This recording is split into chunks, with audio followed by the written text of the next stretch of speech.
Get ready for AI-assisted creativity. So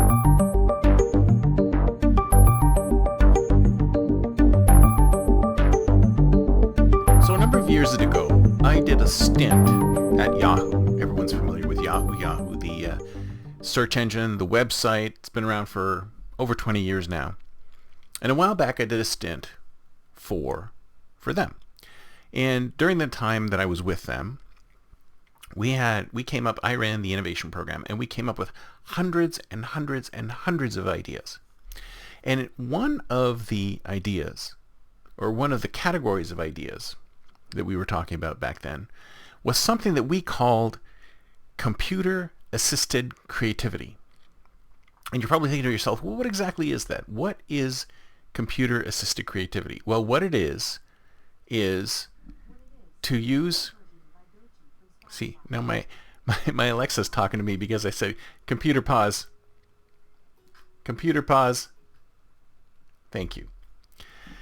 So, it was assisting me right there.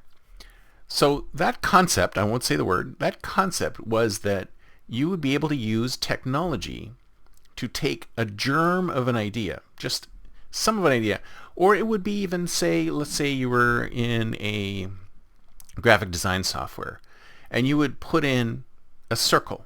So you would try and draw a circle. I've seen this on Evernote and other places where you would attempt to draw a circle and it would turn it into an actual circle.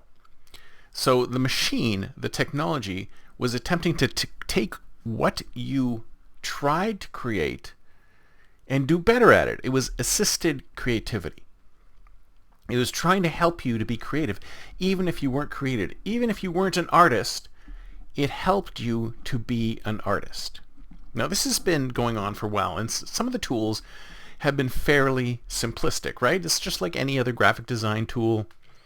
You see these graphic design tools, and you can actually pick a circle, you can pick a square, you can pick a rounded, you can pick these little shapes and objects and place them whichever way you want. And this tool allows you, as not a graphic designer, to be able to create perfect squares, perfect circles, all these things. So it's assisted creativity. You're being creative, and it is helping you to be creative.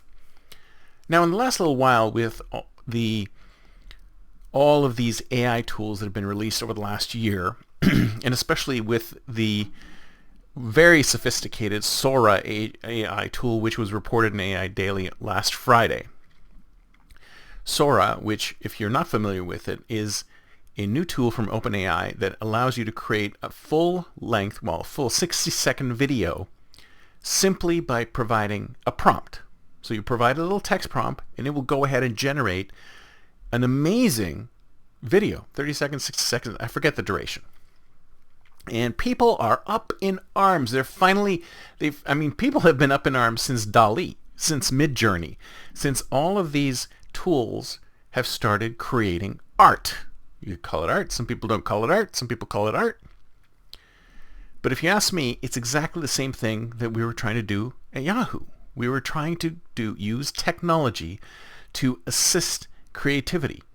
And for the last 19, 20 years, we've used the technology to improve creativity, to assist creativity, and no one has complained.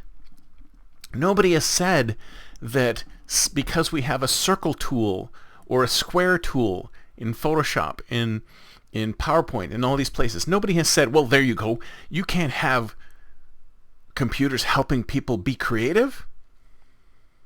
Nobody had any problems with that. But once we start getting into the realm of AI image generation, all of a sudden people are up in arms and they're going, oh my God, that's terrible. We can't have these tools creating things from nothing. And I'm saying, why not? It's the natural extension of that kind of tool. It's assisted creativity. So what you're seeing today is much further down the pipe, assisted creativity. It's for people who do not have the skills to create. I can't draw. I can't draw worth a damn. In fact, in high school, I did this comic strip, and it was terrible. I can't draw at all. But I can think of creative ideas to draw. to create. So because of these tools, now I can create. And I'm not the only one. There's thousands, there's millions of people out there who do not have the ability to draw a line, a straight line.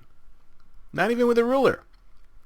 And suddenly, because of AI, because of these image generation tools, we have the ability to take these ideas, which are simple nuggets, and translate them into reality. Don't you see how amazing that is? Don't you see how powerful that is? Now, artists will probably push back at me and say, no, that's terrible, Chris. You don't want people like that who can't create images to be creating images. Well, why not? Just think of it this way.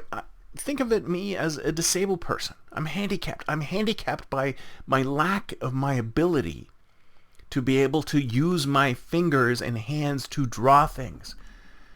I don't lack the ability to come up with ideas for things. I lack the ability to express those things.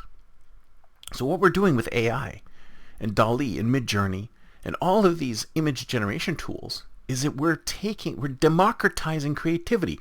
We're providing assisted creativity to all these people. And some people may complain, well, you know what? Some of the stuff that comes out of this is terrible. Maybe it's a terrible idea and it never should have been turned into an image.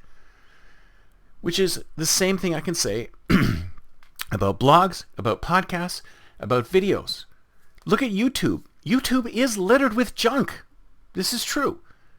Because it democratized the ability for people to distribute videos. But within all of that junk, there are diamonds. There's amazing things. People have learned to do things by watching YouTube videos that they never would have been able to do. It's replaced education in many cases. And the reason they were able to do that is because they democratized distribution. They assisted in the distribution of the videos. And this is the exact same thing. We have people who are creative, but they do not have the ability to express that creativity. These AI tools are giving us the ability to express the creativity and get the creativity out there. And some of it will be good and some of it will be terrible. There'll be lots of terrible things out there. I've seen plenty of images out there that are awful. But then sometimes you get these amazing artistic images. Like, for example, a couple of weeks ago, I did a show called, Truth is the First to be Sacrificed in the Clamor for Attention. And I actually went to ChatGPT and I said, do a representation of that. And it came up with this amazing, it's a piece of art. I'm going to frame it and put it on my wall because it's such a beautiful piece of art. And I didn't only give it a little bit of a prompt. I gave it a little of an idea of a prompt and then it filled in the blanks. And if you listened to my show before, you know what I'm saying is that AI is not a computer. It's us. When we talk to AI, we're not talking to a machine. We're talking to all of the humanity that's been put into the machine prior to us talking to the machine. So it's not just creating its own interpretation. It's amalgamating humanity's interpretation of the thing that you're trying to do. So this is completely different from any other kind of assisted creativity that we've done in the past. This is humanity assisting creativity. So if anything, it's layers and layers of humanity generating this image. And that's why you get some images that are amazing. They're haunting. They're things that a human being maybe on their own would never be able to think about. But when you stack layers of humanity and your own vision together, you can have something that's not a sum of its parts, but something else, something other than its parts, something greater, much greater than its parts. So using the AI, allowing people who don't have the ability to express their creativity and letting them express that creativity can only improve what we create as humanity. That's it for me for today. See you next time, and until then, don't forget to think future.